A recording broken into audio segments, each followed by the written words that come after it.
Hello नमस्कार, मैं हूं अमृता और आपका बहुत स्वागत है हमारे चैनल पे। आज हम सब वर्ल्ड हिस्ट्री यानी कि विश्व के इतिहास के एक ऐसे टॉपिक को डिस्कस करने वाले हैं जिससे जुड़ा हुआ अक्सर एग्जाम्स में सवाल पूछा जाता है।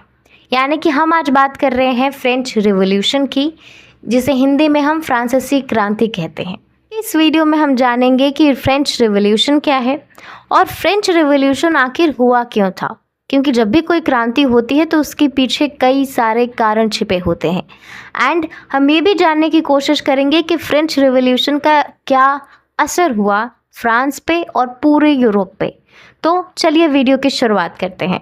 French revolution was period of social and political changes in France, started in 1789 and ended in 1799। यानी कि फ्रेंच रिवॉल्यूशन एक ऐसे टाइम पीरियड, एक ऐसे समय की अवधि को दर्शाता है जिसके दौरान फ्रांस के सोसाइटी में बहुत सारे सोशल यानी कि सामाजिक और बहुत सारे राजनीतिक बदलाव देखने को मिले। और ये जो फ्रांसीसी क्रांति थी ये लगभग 10 साल और 6 महीने तक चली थी। यानी कि इस टाइम पीरियड, इस समय अवधि दौरान बहुत सारे जो बदलाव देखने को मिले थे वही फ्रेंच रिवॉल्यूशन है। ठीक है, अब हम बात करते हैं कि कौन से सोशल और कौन से पॉलिटिकल बदलाव थे, यानी कि इसका मतलब क्या है। तो मैं आपको बता दूं, जब 1789 में फ्रेंच रिवॉल्यूशन की शुरुआत होती है तो उस वक्त जो फ्रांस का समाज था, जो सोसाइटी थी वहाँ पे बहुत मात्रा में असमानताएं थी, लोगों में बहुत भेदभाव था। क्योंकि जो फ्रांस की सोसाइटी थी वो 3 हिस्सों में बटी थी। पहले थे कलर्जी, दूसरे थे नोबल्स और तीसरे थे पीजेंट्स का सेक्शन। यानी कि मैं आसान भाषा में आपको समझाने की कोशिश करूं तो एक ऐसा पहला सेक्शन था जिसमें पादरी आते थे, यानी कि जो चर्चों के जो पुजारी हुआ करते थे वो आते थे। और दूसरा जो नोबल्स का जो ये वर्ग है, इसमें जो बड़े बड़े ओहदों पे जो लोग थे, बड़े बड़े पोजीशंस पे जो लोग थे सोसाइटी में, वो आते थे। और ये जो तीसरा सेक्शन है ना, इसमें मजदूर, किसान और वो लोग जो बस रोज़ काम करके कैसे भी अपनी जीविका चलाते थे, यानी कि जो गरीब लोग थे ना, वो इस तीसरे वर्ग में शामिल थे। और उस वक्त फ्रांस के समाज में ये नियम था कि जितने भी टैक्स होंगे, ठीक है, वो ये तीसरा वर्ग देगा। यानी कि सोचिए, जो बेचारे कैसे भी करके अपना गुजारा कर रहे हैं उन पे सारे टैक्सेस लाद दिए जाते थे और इनके पास कोई अधिकार नहीं थे। जबकि इसके उल्टा कलर्जी और नोबल्स के साथ व्यवहार होता था कि इन लोगों के पास पैसे भी बहुत थे, इनके पास अधिकार भी बहुत थे, लेकिन इन्हें कोई टैक्स, कोई कर नहीं देना होता था। तो फ्रेंच रेवोल्यूशन के दौरान ये जो सोशल स्ट्रक्चर था, ये जो सामाजिक बनावट था, इसमें भी बहुत सारे बदलाव देखने को मिले। अब हम बात करते हैं कि किस तरह के पॉलिटिकल चेंजेस हुए। तो मैं आपको बता दूं कि जो फ्रांस था एक मोनार्क कंट्री था।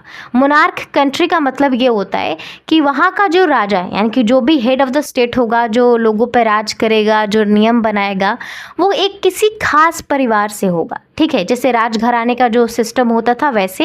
यानी कि अगर कोई अभी राजा है तो इसके बाद जो भी अगला राजा बनेगा वो इसी के परिवार से होगा। यानी कि मोनार्क ऐसा सिस्टम होता है जब राजा, यानी कि जो हेड ऑफ द स्टेट, जो सारे नियम बनाएगा, सारे पावर्स जिसके पास होंगे, वो एक खास परिवार से होंगे और इनको लोग नहीं चुनते हैं। ठीक है, तो इस सिस्टम में भी बहुत सारे बदलाव हुए इन 10 सालों में। तो आसान शब्दों में आप ये समझें बस कि जो फ्रांसीसी क्रांति है एक ऐसे समय अवधि को दर्शाती है जिसके दौरान फ्रांस में बहुत सारे बदलाव हमें देखने को मिले। ये बदलाव वहाँ की समाज में हुए और वहाँ का जो राजनीतिक सिस्टम था उसमें हुए। ठीक है, अब हम बात करने वाले हैं कि फ्रेंच रिवॉल्यूशन के होने के पीछे के कारण कौन कौन से थे। मैंने आपको स्टार्टिंग में ही कहा था कि जब भी कोई क्रांति होती है कहीं, तो इसके पीछे कई कारण होते हैं जो मिलकर उस क्रांति के होने की वजह बनते हैं। तो सबसे पहला कारण था द सोशल फैक्टर, यानी कि जो सामाजिक कारण था वो। मैंने आपको जैसे बताया कि जो उस वक्त जो फ्रांस का समाज था वो 3 हिस्सों में बटा हुआ था, जिसमें कलर्जी, नोबल्स और पीजेंट्स, यानी कि जो किसान और मजदूर आते थे वो इसमें आते थे। तो ऐसा हुआ था कि जो कलर्जी, यानी कि जो पादरी होते थे, इन्हें कोई टैक्स नहीं देना था, इनके पास अधिकार भी बहुत सारे थे।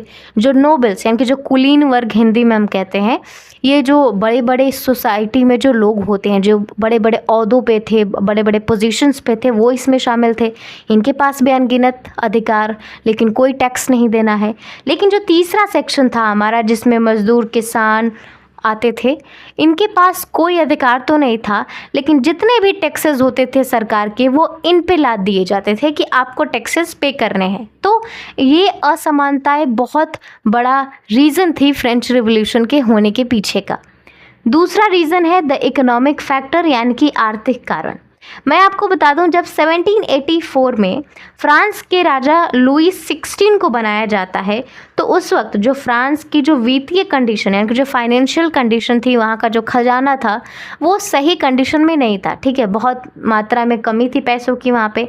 लेकिन राजा ने इस सिचुएशन को हैंडल करने की बजाय कि कैसे इस चीज़ को हैंडल किया जाए, अपने खजाने को भरा जाए, काम किया जाए, इन सब बातों को दरकिनार करते हुए राजा ने अपनी लैविश लाइफ जीने पे ज़्यादा ध्यान दिया। ठीक है, अपने महंगे महंगे शौक़ पूरे किए। जो राजा का महल था, वहाँ पे महंगी महंगी पेंटिंग्स, महंगे महंगे गहने राजा ने इस्तेमाल किए। और जब भी राजा के पास पैसे की अब कमी हो जाती थी, तो वो बाहर से किसी देश से उधार ले लिया करते थे, यानी कि लोन, जो हम कहते हैं ना, लोन, डेट, जो भी हम कहते हैं, वो ले लिया करते थे। और जब इस कर को चुकाने की बात आती थी, जब इस ऋण को चुकाने की बात आती थी कि राजा को वापस उस देश को तो देना पड़ेगा, तो राजा को बस सिंपल सा एक आइडिया आता था कि जितना भी पैसा हमें चाहिए वो हम कैसे निकालेंगे, वो हम इस तीसरे वर्ग से निकालेंगे।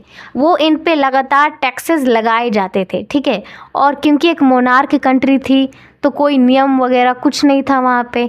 राजा को किसी के परमिशन की आवश्यकता नहीं, जब मन किया इन लोगों पे टैक्स लगा दिया।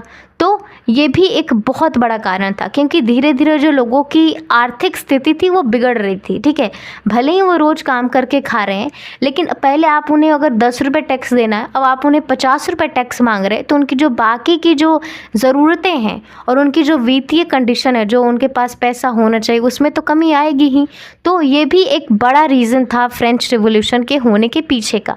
तीसरा रीज़न था द इंटेलेक्चुअल फैक्टर्स, यानी कि बौद्धिक कारण। यानी कि उस वक्त जो फ्रांस के सोसाइटी में रूसो, वोल्टेयर, ऐसे जो लोग थे, उन लोगों ने लोगों के सामने ये बात रखी, उन्हें समझाया, और ये बात जब लोगों को समझ में आई कि लोगों के बीच इक्वलिटी होनी चाहिए, ठीक है, सबको बराबर अधिकार मिलने चाहिए और लोगों को अभिव्यक्ति होनी चाहिए, लोगों को आज़ादी होनी चाहिए, तो ये सारी चीज़ें भी इस फ्रेंच रिवॉल्यूशन के होने का कारण बनी। क्योंकि अब लोग समझ रहे थे कि अगर इन्हें अधिकार, इन दो सेक्शन, इन दो वर्गों को अधिकार मिले हैं, तो हमें क्यों नहीं। तो ये सारे रीजंस थे जो मिलकर फ्रेंच रिवॉल्यूशन के होने का कारण बने। अब हम बात करने वाले हैं कि फ्रेंच रिवॉल्यूशन का क्या असर हुआ फ्रांस पे और पूरे यूरोप पे। एबोल्यूशन ऑफ एंशिएंट रिजीम, यानी कि सिस्टम चला आ रहा था कि राजा को किसी भी नियम को मानने की आवश्यकता नहीं है, कोई भी उस पर बंदिश नहीं होगा। जैसे मैंने आपको बताया कि कैसे लुई 16 जब मन किया लोगों पर टैक्स लगा दिया, तो इस व्यवस्था का त्याग हुआ, इस व्यवस्था को ख़त्म किया गया। And creation of the constitutional monarchy, यानी कि अभी भी फ्रांस का जो हेड था वो एक राजा ही था, ठीक है, लेकिन अब उसे कुछ नियम मानने थे। सोचिए, जहाँ एक तरफ उसे किसी को कोई जवाब नहीं देना था, अपने मन से कोई भी नियम लगा दो, अब जब उसे कुछ नियमों का पालन करना था तो कुछ आराम होगा ही लोगों को। दूसरा इम्पैक्ट हुआ profound impact on French nationalism, यानी कि फ्रेंच रिवॉल्यूशन ना सिर्फ लोगों के अधिकारों के लिए एक अच्छा साबित हुआ, बल्कि लोगों के अंदर जो अपने देश के लिए जो राष्ट्र प्रेम होता है ना, जैसे हमारा देश, हमारे देश में जो भी परेशानियां हैं हम आवाज़ उठाएंगे, इसे ठीक करेंगे, हमारे देश में इक्वलिटी होनी चाहिए, ये जो भावना है ना, वो लेके आया फ्रेंच रिवॉल्यूशन फ्रांस के लोगों में। तीसरा असर हुआ फ्रेंच रिवॉल्यूशन का, it marked the start of the modernity and the modern period, यानी कि फ्रेंच रिवॉल्यूशन ने आधुनिक युग की शुरुआत कर दी, ना सिर्फ फ्रांस में बल्कि पूरे यूरोप में, जहां पर लोग अपने खिलाफ हो रहे अत्याचारों के प्रति आवाज़ उठा सकते हैं। तो ये था फ्रेंच रिवॉल्यूशन।